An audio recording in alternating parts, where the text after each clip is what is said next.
Ko'pchilik rus tilini o'rganadi, lekin nimaga natija yo'q deb o'ylashadi. Chunki ular hamma qiladigan xatolarni qilishadi.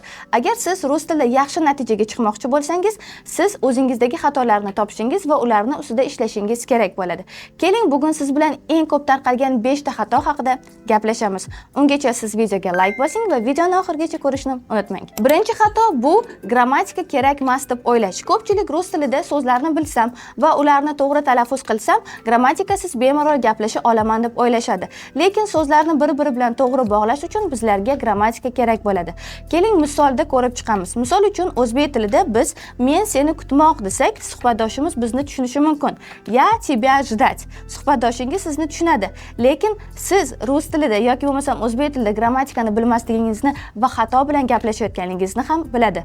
Rus tilida shunchaki so'zlarni bilish bu yetarli emas. So'zlarni to'g'ri bir-biri bilan bog'lash uchun biz grammatikani ham bilishimiz kerak. Shuning uchun agar siz rus tilida chiroyli va to'g'ri gapirishni xohlasangiz, albatta so'zlar bilan birga rus tili grammatikasini ham o'rganishingiz kerak bo'ladi. Ikkinchi xato esa gapirishdan uyalish. Ko'pchilik 1 oy, 2 oy rus tilini o'rganadi, savollarni tushunadi, savollarga javobni ham bilishadi.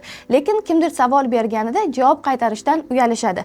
Bu ham bitta xatolardan biri. Chunki siz yillar davomida rus tilini o'rgansangiz, lekin savol berganda javob berishdan uyalsangiz, hech qachon rus tilida gapira olmasligingiz mumkin. Shuning uchun rus tilini o'rganishni boshlaganingizda birinchi darsdanoq kichkina gaplarni tuzishni va ularni ovozsiz chiqarib aytishni o'rganishingiz va mashq qilishingiz kerak bo'ladi. Uchinchi eng ko'p qilinadigan xatolardan biri bu matnlar bilan ishlamaslik va rus tilida filmlar tomosha qilmaslik.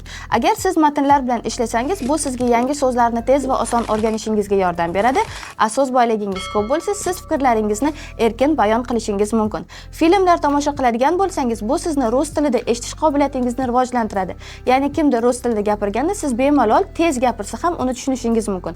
Hamda so'zlar qanday talaffuz qilinishiga ham e'tibor berasiz va so'zlarni to'g'ri talaffuz qilishni boshlaysiz. To'rtinchi xato. Yana bitta ko'pchilik qiladigan xatolardan biri bu rus tilida gapirayotganda, so'zlarni yodlayotganda talaffuzga, urg'uga e'tibor bermaslik.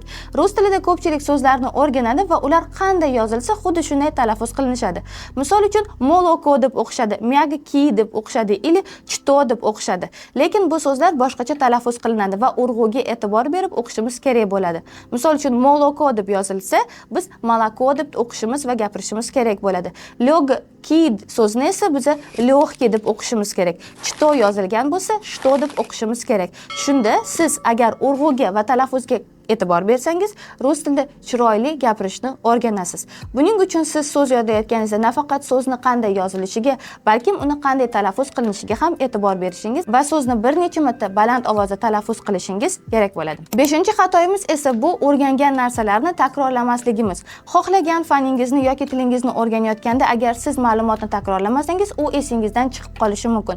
Tasavvur qiling, siz 5 ta yangi mavzuni o'rgandingiz, lekin hech qaysi birini siz takrorlaganingiz yo'q. Bu degani siz 5 ta mavzuni qachondir o'rgangansiz, lekin 5 tasidan ham amaliyotda foydalana olmaysiz.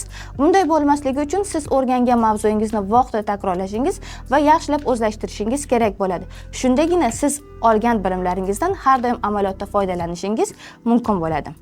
Agar siz rus tilini bu xatolarni qilmasdan tez va oson malakali o'qituvchilar bilan o'rganishni xohlasangiz, video ostidagi havolani bosing va telefon raqamingizni qoldiring.